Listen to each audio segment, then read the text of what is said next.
What's going on, guys? Am I supposed to be looking at this? Actually, let's do the like the typical YouTuber intro. You ready? All right, ready? What's up, guys? It's not that type of show. What's going on? Welcome back to the channel. Knoxy, Wu-Tang, the one and only.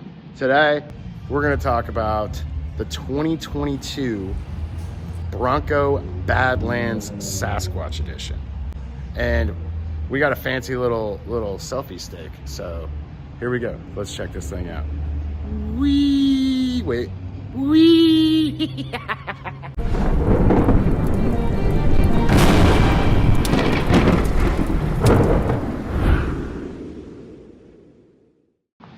So this is a client of ours. We just basically did like a little maintenance detail for it. The color, I believe, is called eruption green. So like as I walk around this, you can kind of get an idea. It starts to change colors. It's got this metallic in it. It's pretty cool. I mean, if you're into green, or if you want like a really vibrant color to stand out, this is the color for you. The stance, the wheels, the tires, everything, the suspension, it all came from Ford like this. This client is, I guess, got a pretty good, I don't know, what would you call it, love for Ford, and has a couple really good working relationships with some of the local dealers, so he's got privileges. He bought this thing brand spanking new a couple years back, and well, actually last year. It's 2022, we're in 2023. Good, Aaron. Interesting fact though, he said that the allocation on this vehicle was, you know, almost 80 some odd $1,000, and the guy that owned the dealership was telling him that pretty much all Ford dealers were charging almost $25,000 over MSRP. I want to know what you think about that. Me and we want to know what you think about that. So give us your thoughts and opinions on dealerships being able to charge $25,000 over MSRP on new vehicles in the comments. Let's check this thing out on the inside. Here we go. This is the driver point of view. Look, first, before we get in this, like, I mean, these are just like straight up plastic for an 80 some odd $1,000 vehicle. I'm not a fan. I'm not a fan at all. And there's a lot of it. And it's very prone to staining. So if you live in areas like here in Georgia, we have red clay, and that stains plastics really bad. So if you have one of these, make sure to do something with that, whether it's a ceramic coating or some sort of protection option, because it gets pretty nasty. And once they're gone, they're gone. Again, not really a fan. I mean, even this is plastic.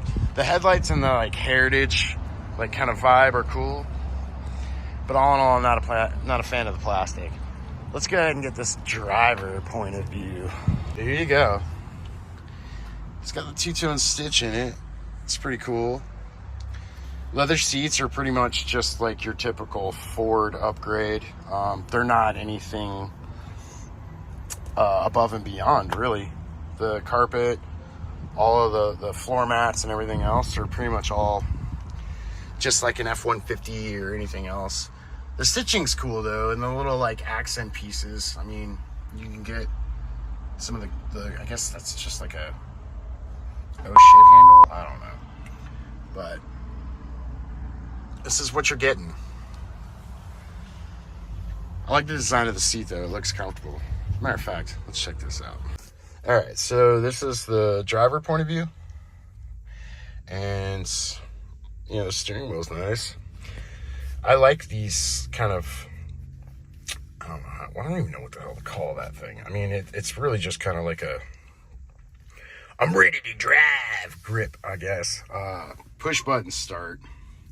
So let's engage this thing. This is something that's kind of new to Ford in the last, like, I guess last couple years, let's just say. But they started upgrading their media systems. So I think that's pretty cool.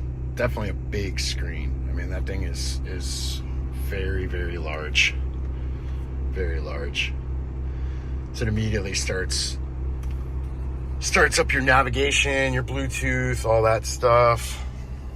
A little digital kind of tachometer, speedometer, fuel gauge, that kind of stuff. So that's pretty cool. I'm liking that. Got a couple options up here that light up, I guess, when you engage them. Got all of this crazy stuff going on right here. And then one of the coolest things I really truly love about the full 4-door Broncos is that they have like the remove the entire top thing. Because I know back in the older days, you had that option. Look at this. You had that option, but it was like a bikini top. But this is actually a hard top. And you basically just, undo it and pull those panels off, put them in your garage or whatever. And this thing is like wide open at the top. So that's pretty cool. Well, it's kind of a simple dashboard. There's another one of those. I'm about to do something that I'll probably regret handles. There's only one right here, which is, I don't really understand that, but hey, it is what it is. You got your gauge here for, obviously, 4-wheel drive. You want to keep it in 2-wheel. There's your window cluster. Dude, I have to talk to my employee about interior stuff. All in all, it's pretty nice on the inside, not gonna lie. The seat is extremely comfortable. Extremely comfortable. Let's see if I can get Wu in this thing. Let's see what he thinks. All right, so we just went through the interior, just talked about how massive the screen is. Some of these, like, I'm about to get rowdy handles on here, and like the little trim and the amenities of the interior. Overall, what do you think, Wu? You like it? You a fan? It's okay. It's a really nice Jeep. Yeah. What about the top? Like when you take it off, do you like the whole? No, I've never taken it off. But like, would you own this car? Maybe. It's 85 grand. Yeah. I guess the general consensus is meh. That was your consensus too? Yeah, kind of. Okay. I like the interior. I think the seats are comfortable. Okay.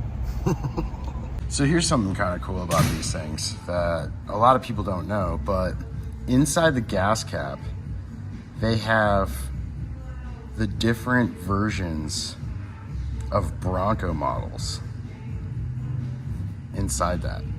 So definitely trying to push the heritage. Well, there you go. You can see it a little bit better. Just trying to push that heritage vibe. I actually kind of like that touch. I think that's a really, really, really kind of low-key, indiscreet touch that, I'd like to see out of more automotive manufacturers. Automotive manufacturers. That I'd like to see out of more automotive manufacturers. So these things are coming with standard options. You do have the option to upgrade, but the standard, I believe, option for these things is a 2.3 liter inline 4 that's turbocharged. Weird. I believe it brings right at about 300 horsepower and 325 foot-pounds of torque. If you're into motors, if you're into, horsepower and torque, I can tell you now that sounds like it's just going to kind of be boring. You do have an upgrade option, I believe, to a 2.7 liter that's going to provide a little bit more horsepower, a little bit more torque. You're looking at probably like around 330 and 415. Still, for a vehicle that probably weighs 5,500 pounds, 6,000 pounds, that does not sound like it has enough ass to get up and get gone. I don't know. I can tell you that sitting here looking at the motor, it doesn't look like much, but nowadays with these newer vehicles and this turbo technology, you will get surprised real quick. I know that we're kind of submerged in this EV market thing, and those cars are very quick. The majority of them are pretty damn fast. But the traditional motor stuff, internal combustion motors and gasoline motors, a lot of these companies are switching to 4-cylinder and 6-cylinder turbo tech. And I mean, there must be enough people that are enjoying that it seems to be working. It seems to be beneficial for these brands to be, continuing down this path. So all in all, those are the engine specs on this thing. Not really impressed with that. I'd love to see a big V8 that just growls and screams, but of course, I'd pretty much put that in any car if it were up to me. So there you have it. I am on the fence. I love the way that it looks. I love the retro feel. I love the retro vibe. The interior is extremely comfortable. I'm a big fan of screens, like the big, media screen kind of thing. So I like it. I like the way that it's not really bulky. It's not in the line of vision. I didn't drive this vehicle, so I'm not sure how it actually performs, but it felt very comfortable. Woo, it's okay. One day we'll get them to like something. If you're looking at buying one of these things, like I said, you're gonna have to pony up. See what I did there? All in all, not necessarily sure the value's there, but everybody else seems to love them. So if you own one, let's hear it. Let's see what you got to say about it. Leave your comment in the comments. Woo's on his way to go get some spaghetti. I'm on my way to get back to work. Anyway, thanks for watching. If you like what you watched today, you want more car tours, you want more how-to videos, or anything else that we provide, make sure to subscribe, ring that bell so you get notified every time we drop a new video. Thanks for watching.